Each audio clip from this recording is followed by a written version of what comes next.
Čia turime vieną didžiausių Husqvarnos naujieną šį sezoną. Tai yra naujasis Husqvarna Automover 410 EX Nera.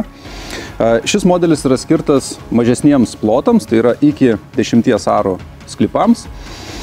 Ir jis gali veikti tiek su standartinė laidinė instaliacija, tai yra su kontūro kabeliu, tiek su palydovinio ryšio sistema. Jeigu sklypas yra pakankamai atviras, neturi didelių brandžių medžių, neturi siaurų vietų, kurias riboja aukšti pastatai, aukštos sienos arba tvoros, galima įsigyti papildomą priedą, yra EPOS antena ir sėkmingai lengvai pasidaryti belaidę instaliaciją.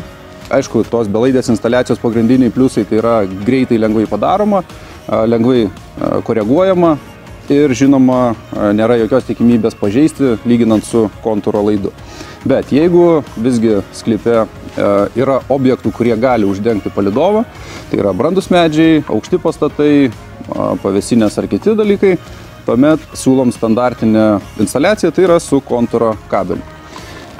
Taigi, kita naujiena šiame modelyje yra kraštų apipjovimo funkcija.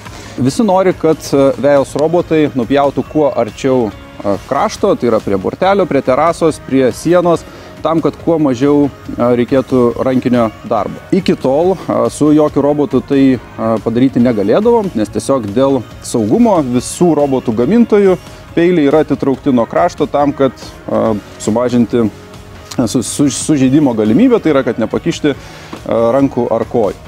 Husqvarna kraštų apipjovimą išsprendė taip, kad yra sumontuotas papildomai dar vienas pjovimo diskas su aštriais peiliais.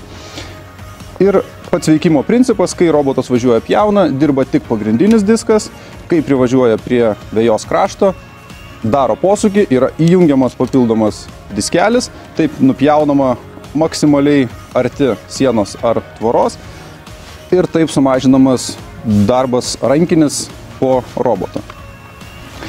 Tai apibendrinant šitą modelį, tai yra skirtas nedideliams plotams iki 10 arų, gali veikti tiek su standartinė kontūro sistema, su fiziniu laidu, tiek su belaidė instaliacija ir dėl papildomos pakraščių pjovimo funkcijos iki minimumo sumažina rankinį žolės pjovimą vejos kraštuose.